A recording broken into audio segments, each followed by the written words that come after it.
Hi, I'm Jonelle Patrick, author of The Only in Tokyo Mysteries. Let me take you behind closed doors in Tokyo's red light district and show you a corner of Japan that few foreigners get to see. Fallen Angel takes place in the floating world of host clubs, hostess bars, and the customers whose money keeps it all spinning. As we walk through Kabukicho's famous Red Gate, bright lights and seductive entertainers tempt customers into the many clubs that line the streets. The businesses here cater to all kinds of fantasies, including some you've probably never heard of.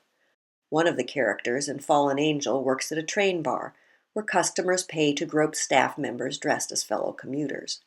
The train sets are so realistic, they even play real subway announcements and vibrate while between stations. But the most common form of amusement in Kabukicho is clubs staffed by gorgeous young men and women who work as modern-day versions of geisha. Let's find ourselves an inviting club and step inside. Hosts and hostesses entertain their customers by pouring drinks and making them feel like they're the center of the universe. Like geisha, the entertainers here will flirt with us, but that's all. Everyone knows the rules, and everyone gets a bill at the end of the night.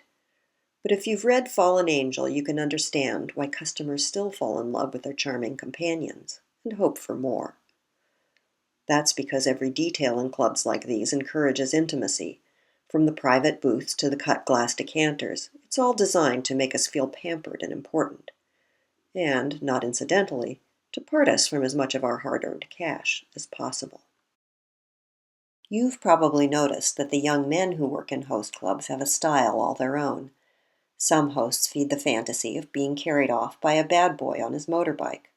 Others model their look on rock stars or sweep the ladies off their feet dressed like handsome princes. To Western eyes, they fall a little short of pushing the manly man button, but that's part of their appeal. Japanese customers often crave a sympathetic ear and a little romance, like an ideal mashup of their best girlfriend and the kind of swoon-worthy guy who might not give them a second look in the real world.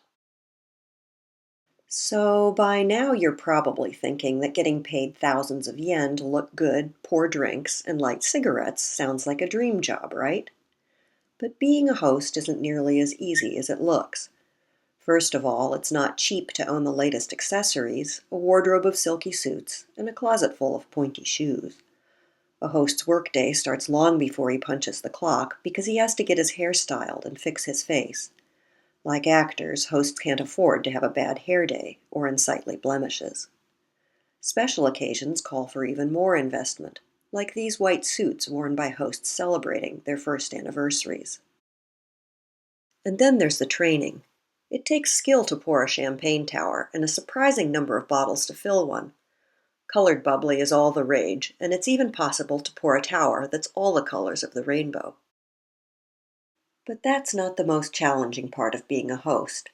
When a customer orders a champagne call, the whole staff gathers around, sings the club drinking song, and raises a toast to the lucky lady. Then the rest of the bottle is handed over, and more often than not, it's up to the host to finish it with style. Managing how much you drink night after night is one of the skills that separates the pros from the ones who burn out early. If you've read Fallen Angel, you know some of the tricks hosts use to keep themselves on their feet until closing time.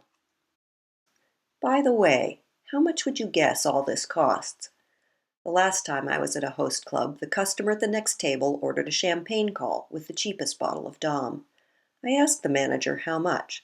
$700. I know, crazy, right?